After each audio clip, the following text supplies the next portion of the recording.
ফুলগাজীর বন্যা পরিস্থিতি জানাতে সরাসরি যুক্ত হচ্ছেন সহকর্মী আলিমুজ্জামান সাফওয়ান। সাফওয়ান, কেমন পরিস্থিতি দেখছেন এবং কি বলছেন ভুক্তভোগীরা, আমাদের জানাবেন।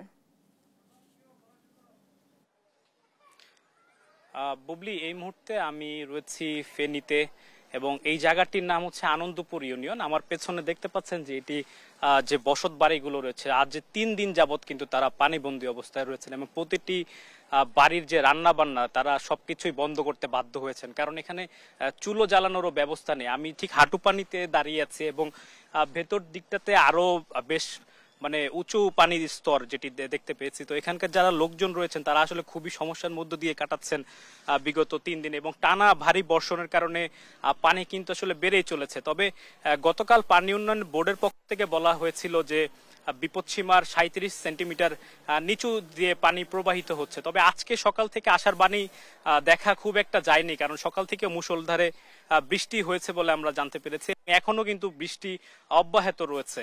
তো এখানে এখন পর্যন্ত 3টি নদীর এবং সিলোনিয়ায় 3টি নদীর কিন্তু টোটাল 21টি বাঁধ কিন্তু ভেঙে গিয়েছে, এবং যার ফলে কিন্তু এই 3টি নদীর আশপাশের যে জায়গা রয়েছে সর্বমোট 100টিরও বেশি গ্রাম এখন পর্যন্ত প্লাবিত হওয়ার খবর আমরা জানতে পেরেছি। এখানকার জেলা প্রশাসন যেটি বলছে যে ফেনী জেলার 49টি আশ্রয় কেন্দ্র তারা এখন পর্যন্ত করতে পেরেছে এবং সেখানে প্রায় 6800 জনকে তারা জায়গা দিয়েছে। তো আমরা এখন আনন্দপুর ইউনিয়নে রয়েছি, যদি এখানকার স্থানীয় একজন বাসিন্দার সাথে কথা বলতে চাই। তো গত 3 দিন যাবত আপনারা পানিবন্দী রয়েছেন, তো সর্বশেষ এখন কি অবস্থা আপনাদের? এখন আমাদের যে অবস্থাটা, আমরা সব মানুষ পানি আমাদেরকে ঘেরাও করে রেখেছে। আমাদের বাজার ঘাটে যাওয়া, হাটে যাওয়া, আমাদের সব দিক থেকে আমাদের মারাত্মকভাবে আমরা অসুবিধার মধ্যে আছি। এই পানির কারণে আমাদের স্বাভাবিক জীবনযাত্রা, আমাদের চলাফেরা করাটা আমাদের জন্য অনেক কঠিন হয়ে গেছে। আমাদের এই পানিটা আমরা গত বছর আপনারা দেখছেন, এর চাইতে আরো বেশি হয়ে গেছে। এই বছরও যে অবস্থাটা হয়েছে, আরেকটু যদি ভারী বর্ষণ হয় এবং উজানের পানি যদি আসে, তাহলে এই বছরও 24-এর অবস্থা হয়ে যাওয়ার সম্ভাবনা। আপনারা ঠিক মতো খাওয়া দাওয়া করতে পারছেন কিনা, সাহায্য পাচ্ছেন এখনো?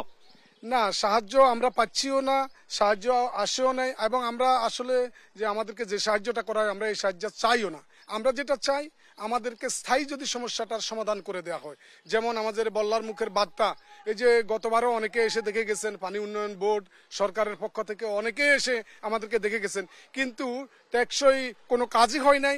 আমাদের এই যে মুহুরীর যদি কাজটা হয়, আমাদের এই যে সিলোনিয়া নদীর কাজটা যদি হয়, তাহলে আমাদের এই কাজগুলো যদি আমাদের পানিতে আমাদেরকে বন্যার সময় যাতে করে আমাদেরকে এই বাঁধ ভেঙে পানিগুলো যদি আমাদের লোকালয়ে ঢুকতে না পারে, তাহলে আমরা এই অসুবিধায় পড়ি না এবং আমাদেরকে কারো সাহায্যের প্রয়োজন হয় না। আমরা সার্বক্ষণিকই আল্লাহর সাহায্যই চাই।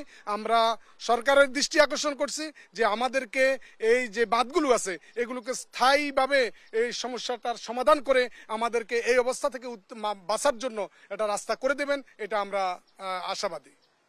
আমার পেছনে ঠিক যেই পথটি দেখতে পাচ্ছেন, এখানে ভেতরে অনেক লোকালয় রয়েছে এবং সবাই বিগত 3 দিন যাবত পানি ভর্তি। তো স্থানীয় একজনের সাথে কথা বললাম, তারা আসলে সাহায্য চাচ্ছেন না।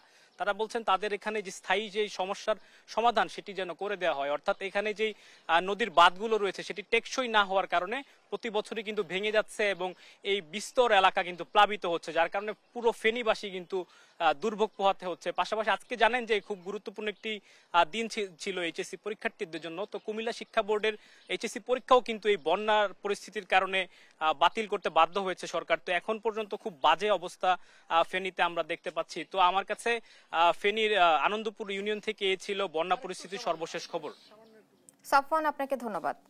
দর্শক, বন্যার সর্বশেষ পরিস্থিতি জানাচ্ছিলেন সহকর্মী সাফওয়ান।